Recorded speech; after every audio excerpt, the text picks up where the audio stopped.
Hello, my name is David Orm Johnson. I was one of the first researchers on transcendental meditation. In 1973, I published a study showing that TM changes how a person reacts to stress by measuring skin resistance and playing loud tones in people's ears.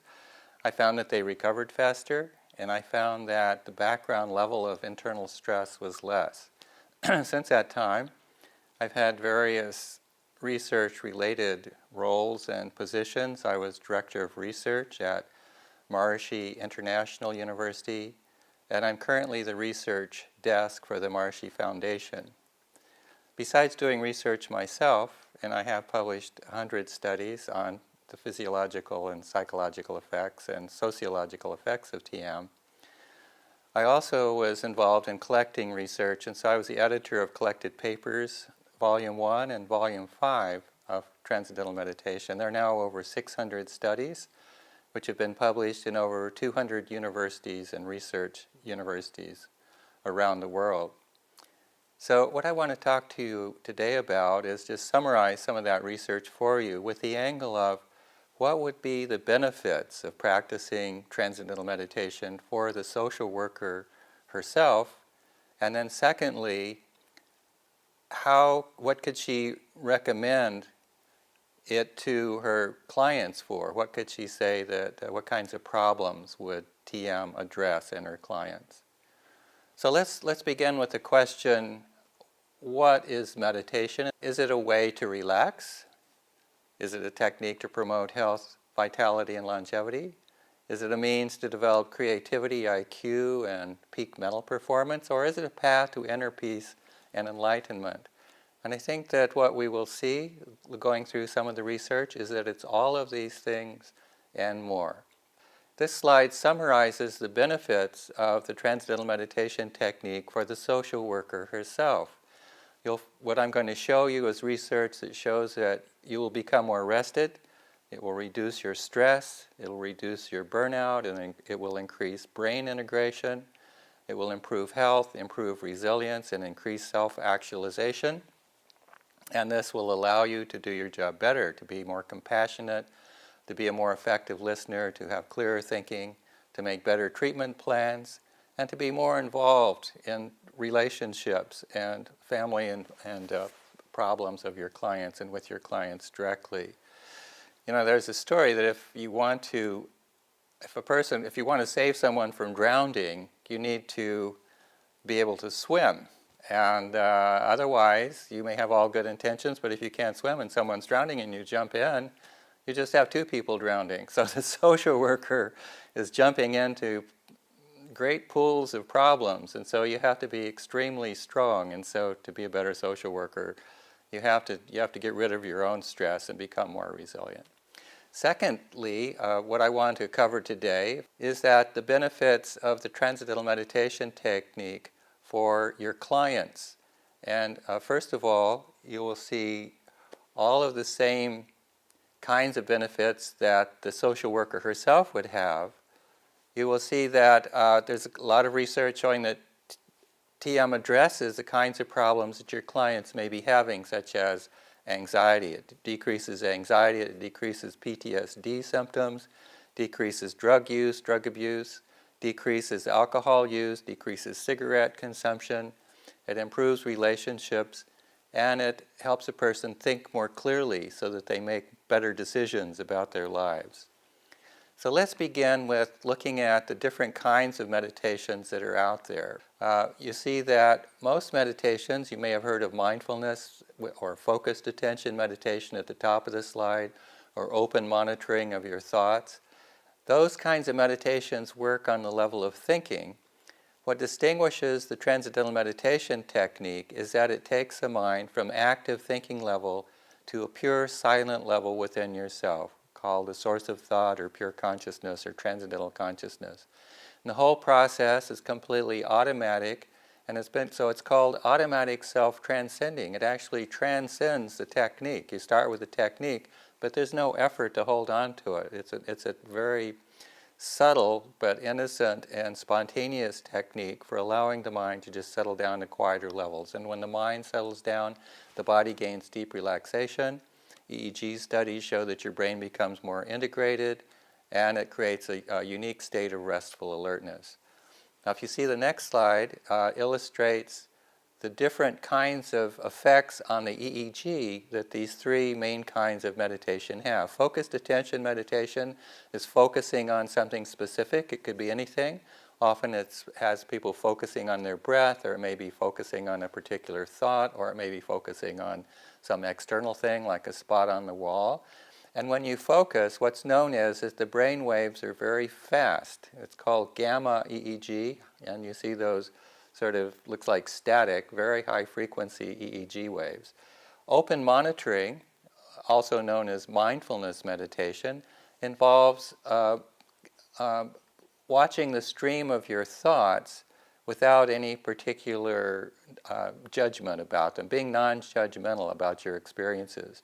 And open monitoring meditation also has its characteristic EEG signature, which is called theta waves, about 4 to 6 cycles per second. And then automatic self-transcending or transcendental meditation is associated with alpha EEG, which is about 8 to 10 hertz EEG, beginning in the front parts of the brain, but it becomes synchronous and coherent across the entire brain. If you look at those waveforms, you can see that they're all lined up with each other. They're all rising and falling together, and that means that the brain is operating in a coherent state. And the frequencies at which the brain waves become coherent and synchronous during the transcendental meditation technique are known to integrate different areas of the brain. So when you do something, there'll be a perceptual area, there's an emotional area, there's a cognitive decision-making area in the frontal part of the brain. All of those different areas have to be put together and working together to function effectively. And what TM does is it increases the integration of all the different players. TM is kind of like, or the alpha EEG coherence is kind of like the conductor in an orchestra. You have all these different instruments, they're doing different things, but if they work together with the conductor's beat and he sets the timing, then you have music come out. And if they're off doing their own thing, or if they're off beat, their timing is off, then it makes a horrible sound. So like that, when our brain is working, all the areas are working together in a symphonic way, then we have coherent behavior and we're successful, and otherwise we're not. So TM increases that EEG coherence. The next slide, we see functional magnetic resonance imaging study of what happens in the different regions of the brain during transcendental meditation. And what you see is that the frontal executive areas, shown by the red places, this is like looking at a head on the left-hand side facing to the left. You see in the frontal brain, which is the executive areas of the brain, there's increased activity, increased blood flow, meaning that the overall organizing part of the brain is very active and the person is very wide awake inside. The blue areas, which are down in the brainstem and the pons, are related to basic functions like respiration and heart rate, and that activity decreases, and that corresponds to the physiological changes during transcendental meditation of heart rate decreasing and blood pressure decreasing and so forth. So you have this combination of effects of the person having greater inner awareness at the same time their body is gaining a very deep rest. So it's called restful alertness. So we all know what stress is. And TM is really the antidote to stress. It's a time when you can step back from your busy day and from all the work and all the responsibilities and just be within yourself. Let your mind relax back into this very quiet, restful, alert state. You see an illustration of how the effects of TM on the physiology are in the opposite direction of the fight-or-flight reflex. With the fight-or-flight reflex, the body's preparing itself to fight or to run away, and you have faster breathing, faster heart rate, increased blood pressure, increased muscle tension, sweaty palms. This is very helpful if you're running away from a lion or have to deal with some extreme situation, run out of a house that's on fire or something like that. But With most of the stresses in modern life, sitting at the office, the computer crashes, and all these things happen, and so it's damaging the body, and it's increasing your risk for heart disease and almost every other kind of disease. So stress has been found to be the modern epidemic, and we all know that. What TM does is in just the opposite direction. The heart rate decreases, the respiratory rate decreases, blood pressure decreases, muscle tension decreases, and the palms become dry. And this is a meta-analysis of 32 studies which compared sitting, meditating with eyes closed with sitting and just resting with eyes closed. If you saw two people sitting on a park bench and one was practicing TM and the other was just sitting with his eyes closed meditating, you wouldn't be able to tell which one was meditating and which one was just sitting with their eyes closed. But if you measure their physiology, you would find that the meditators had a greater reduction in plasma lactate, a greater reduction in respiratory rate, and a greater increase in basal GSR, which is a measure of relaxation. And here we see a 30% reduction in cortisol during TM compared with controls. And the middle set of lines with the open, clear indicators are restudied controls. So after the controls learned TM and were measured a few weeks later, they also began to show reductions of cortisol during TM.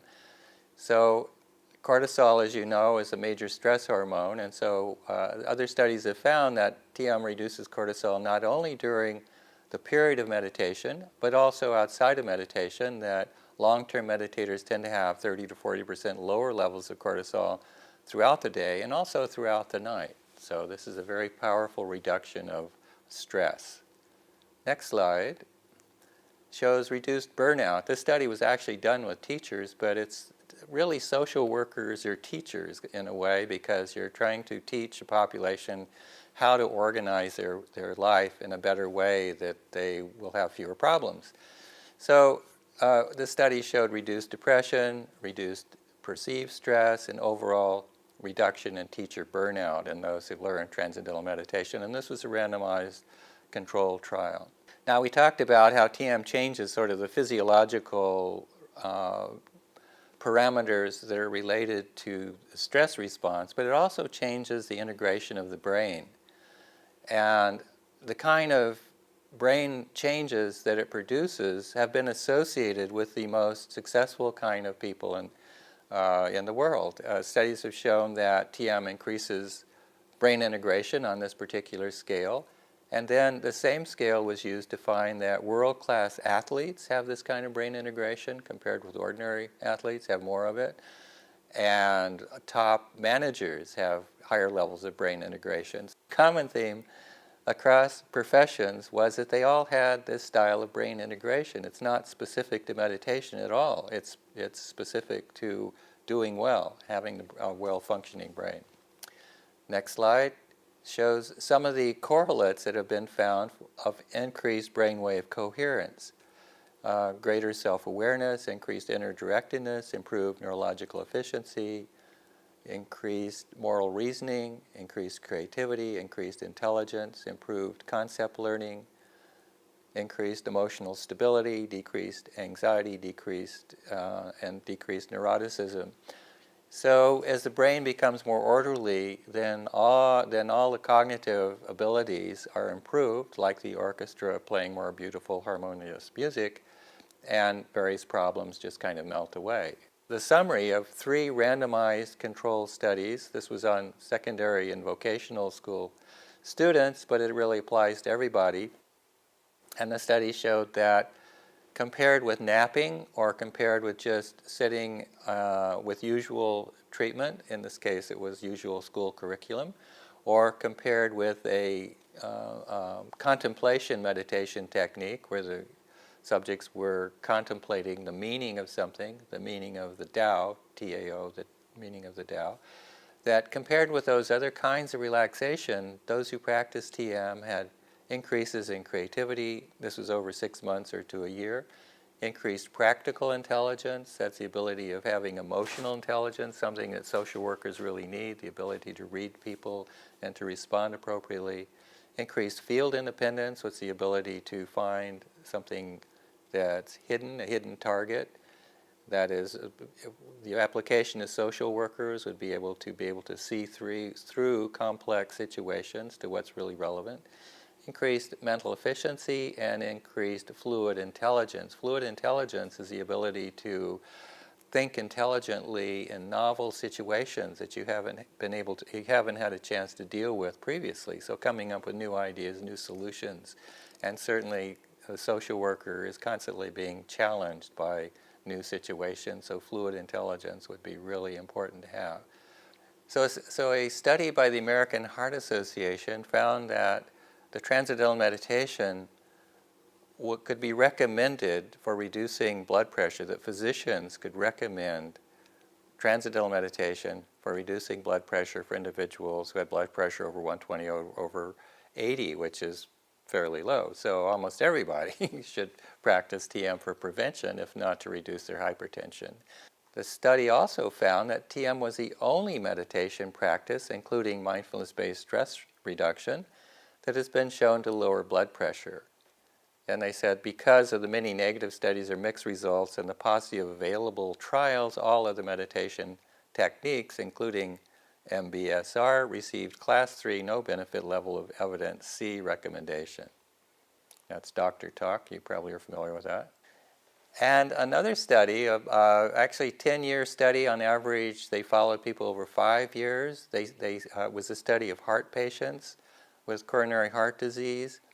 And the measure was, over the 5 years, heart attacks, strokes, and death by all causes. And what was found is that those who learned TM in a randomized controlled trial had a reduction of 47% in heart attacks, strokes, and death from all causes. The next slide just illustrates that finding. And the next slide shows that TM actually has an effect on all different categories of disease. This was a study I did, published in 1987. And what we did is we had data from Blue Cross Blue Shield on 2,000 meditators over a 5-year period, compared with normative data and compared with a matched control group of similar profession and similar age composition. And what was found is that on every single category, the TM group had less hospitalization than the norm or the control group. On the average, about 50% less, but for some diseases, like heart disease, it was strikingly less, 90% less, 90% less also for diseases of the nervous system. How can one thing have all these benefits on health? It's just simply that the body heals itself in a state of rest, and what TM does, as we've seen, produces a state, a kind of a super state of health, of rest. You're not only experiencing deep rest during TM, but also you're experiencing a very coherent state. So the body really needs to communicate with itself. The different parts of the body communicate with itself in order for it to heal itself. And with TM, you're settling down into a state of deep rest and high communication. So all the different homeostatic feedback loops, which are saying, oh, your blood pressure's too high, we need to do this, or we have to do that. You're disengaging from all other kinds of activity, and the body's in this state of high communication within the different aspects of the physiology, where it can normalize all these feedback loops and systems, which are always trying to maintain health, maintain an ideal level of health all the time anyway, are allowed to function, and they're optimized. So that's how TM has an effect on all levels of health. Whatever is imbalanced, the body knows that, and it will do something about it if you give it a chance. And so meditation is the time when you're giving it a chance to do that. TM has also been found to increase self-actualization, and this is particularly relevant to social workers because the aspects of self-actualization include being more in the present, being more compassionate, increased ability to have warm personal relationships, and so that these are just the kind of qualities and skills that social workers need. And it's not something that you're learning something, it's just when you get rid of your own stresses, then compassion and ability to have warm interpersonal relationships is a natural byproduct. So this meta-analysis of 42 studies compared TM with other relaxation and other meditation techniques, and it found that TM had about 3 times the effect on increasing self-actualization. Very important result. And younger biological age. This study measured biological age on an index. It measured blood pressure, near-point vision, vital capacity. The measure of biological age used in this study was an index of blood pressure, vital capacity, and near-point vision. And the way it works is that you would go in and measure yourself, say you're 40 years old, which I did actually on this study when I was 40 years old. And then they compare how you do on this index with the normative data for that index. How old is the average person? So I had the biological age of a 27-year-old when I turned 40, so that was really good news. And my wife even turned out to be younger, so she was happy. So this is just amazing. The final kind of benefit of reducing stress is that you age more gracefully, and so that's really a great, powerful benefit of TM. Now I want to turn to the benefits of TM for the social workers' clients. Of course, they will get the same basic physiological and neurological and cognitive and health benefits that you will as the social worker, so you can offer them that. But TM also addresses many of the kinds of problems that your clients may be facing. Probably number one is anxiety. And this slide shows that compared with placebo, other relaxation, other meditation, progressive muscle relaxation, EMG, biofeedback, mantra meditation, concentration, all these different techniques were studied, and TM had over twice the effect on reducing anxiety. So it's very powerful, and it makes sense. If it's reducing blood pressure during meditation, reducing heart rate, its physiological effects are the opposite of anxiety, then it makes sense that it decreases anxiety, not only physiologically but also psychologically. Next slide shows a comparison of TM with mindfulness meditation on another meta-analysis. On the right-hand side, you see study groups with elevated anxiety, and larger reductions are found in people who are more anxious to begin with. So if someone's not anxious and they meditate, then it's not going to reduce anxiety. It's kind of a duh effect, but that's, in looking at the effect sizes of different techniques, you have to take into account where are they starting from. So with groups that are more anxious to begin with, mindfulness meditation does have an effect on reducing anxiety, but TM has about a 70% larger effect. Looking at all studies that use treatment as usual controls, TM also had a larger effect size. So however you divided up the populations that you're studying, it was more effective than mindfulness in reducing anxiety. Now the next slide shows reductions in symptoms of PTSD, and a lot of people that you will be working with will have some symptoms of PTSD, post-traumatic stress disorder. These particular studies were on war veterans, and you see 4 different studies on TM on the left, and it's the effect size on reducing PTSD symptoms, and 5 different, let's see, 1, 2, 3, 4, 5, yes, 5 different studies on mindfulness-based stress reduction on the right-hand side. TM has about twice the effect as mindfulness-based meditations in reducing PTSD symptoms in war veterans. So here's an example of some of the changes that can be expected to be found in people who are under highly stressed conditions. They have they will have an improvement in stress reactivity, improvement in PTSD symptoms, reduction in emotional numbness, decreased depression, fewer family problems, improvement in insomnia, reduced anxiety, reduced alcohol problems, and reduced employment problems.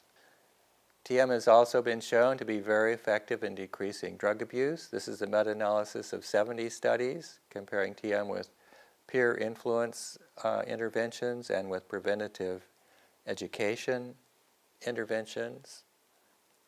TM also reduces alcohol use. This is a meta-analysis of 97 studies compared with the most used, currently used treatments for alcohol use, which is peer influence, relaxation, DUI programs, preventive education. Also is effective in decreasing cigarette use. So the way TM works on reducing use of various substances is that in normalizing the body, it reduces the motivation to use them. So why do people take drugs? It depends on how they're feeling. If they're feeling anxious, they'll take a downer. If they're feeling depressed, they'll take an upper. So what they're doing is trying to balance the body and create an optimal internal condition of the body and an optimal feeling state. So if you meditate and you're getting into that state of deep rest where that kind of balancing takes place automatically, then the desire to take drugs naturally drops away. It's not as if you're, with some great strain, you're stopping smoking. Suddenly you become aware, that's not so great what this is doing to my body. I think I won't do that. And when you kick the habit, it's much easier to deal with the symptoms of withdrawal and so forth if you have this way to go back into deep rest and meditate. There's been a recent study that TM helps patients with HIV in improving their general health and improving their functioning on HIV functional assessment total score. You may be dealing with youth with their various problems in school, and a study has shown with inner city kids has shown that TM decreased high school dropout rate. It increased the percentage of students graduating. Particularly important are the bars on the left-hand side, the low GPA students. These are students who are having trouble in school or not making good grades. And you see there's quite a dramatic improvement in the ones who learn to meditate. On the right-hand side, you see the high GPA students. And the high GPA students pretty much, they have 100% graduating whether they meditate or not. So they don't need it, at least not for the purpose of graduating. They're doing well at school anyway. But this is really, really important for the kinds of populations that the social worker is likely to be dealing with, who are kids who are having trouble in school. And this is something you can offer them, which is just going to really be a life changer for them. There's a lot of big school projects going on and very inspiring stories and research coming out about it. And meditation, practicing transcendental meditation increased the rate of being accepted to college and post-secondary school. So kids were doing better in school, more likely to graduate, and more likely to get accepted to further education and to continue with their education. Just some other slides. TM has been found to reduce cholesterol. That's a big problem. The populations you deal with may have terrible dietary habits, and decreasing cholesterol would be important for them. You can offer TM to them for this particular problem as well. And it's been shown to improve insulin resistance in patients with coronary heart disease. And here's Dr. Oz. He's a great proponent of TM and very enthusiastic about it, talking about the same research. And finally, I'll end up with some studies on aging. This was a study that was done with elderly people who were in a home for the elderly. They were all in their 80s at the time the study began. It was a random assignment study, assigning people to 4 different groups: transcendental meditation technique, mindfulness, a relaxation response, and a no treatment comparison.